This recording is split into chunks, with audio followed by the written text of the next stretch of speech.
ಪ್ರಭಾವ ಪದ್ಧತಿಯ 59ನೆಯ ಶ್ಲೋಕದಲ್ಲಿ, ಅಂದರೆ ಪಾದುಕಾ ಸಹಸ್ರದ 89ನೆಯ ಶ್ಲೋಕದಲ್ಲಿ, ಭಗವಂತನ ಪದವಿಯೂ ಪಾದುಕಾ ದೇವಿಯ ಅಧೀನ ಅಂತಾರೆ ದೇಶಿಕರು. ಶ್ಲೋಕ ನೋಡೋಣ. ಪರಸ್ಯ ಪುಂಸಃ ಪರಮಂ ಪದಂ ತತ್ ಬಿಭರ್ಷಿ ನಿತ್ಯಂ ಮಣಿಪಾದುಕೆ ತ್ವಂ ಅನ್ಯಾದೃಶಾಂ ವ್ಯೋಮ ಸದಾಂ ಪದಾನಿ ತ್ವಯ್ಯಾಯತಂ ತೇ ಯದಿದಂ ನ ಚಿತ್ರಂ.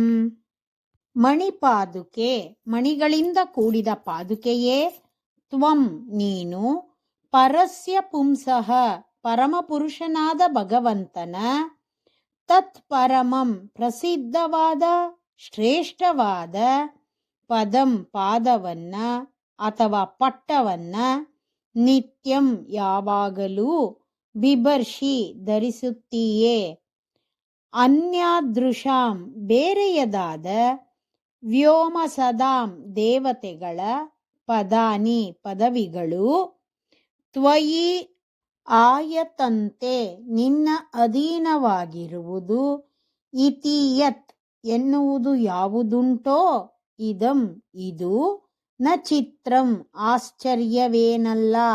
ಪಾದುಕಾ ಸಹಸ್ರದ 44ನೆಯ ಶ್ಲೋಕದಲ್ಲಿ ದೇಶಿಕರು ಪಾದುಕಾ ದೇವಿ ಯಾವ ಪದವಿಯನ್ನಾದರೂ ಕೊಡಬಲ್ಲಳು ಅಂತ ಹೇಳಿದ್ದನ್ನ ಕೇಳಿದ್ದೀವಿ.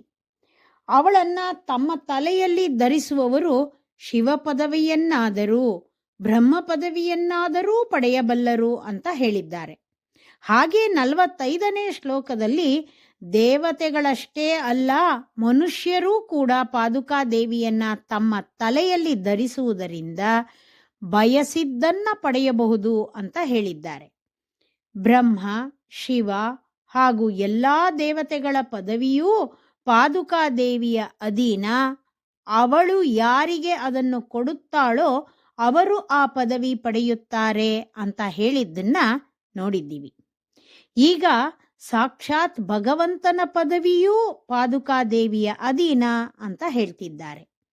ಎಲೈ ಪಾದುಕಾ ದೇವಿಯೇ, ಭಗವಂತನ ಪದವಿಯೇ ನಿನ್ನ ಅಧೀನವಾಗಿರುವಾಗ ಇತರ ದೇವತೆಗಳ ಪದವಿಯಾದದ್ದು ನಿನ್ನ ಅಧೀನವಾಗಿದೆ ಅನ್ನೋದ್ರಲ್ಲಿ ಏನಾಶ್ಚರ್ಯ ಅಂತ ಪ್ರಶ್ನೆ ಮಾಡ್ತಾರೆ. ಪದ ಎಂಬ ಶಬ್ದ ಪಾದಕ್ಕೂ ಹಾಗೂ ಪದವಿಗೂ ಅನ್ವಯಿಸುತ್ತದೆ. ಶ್ರೀಮತೆ ನಿಗಮಾಂತ ಮಹಾದೇಶಿಕಾಯ ನಮಃ.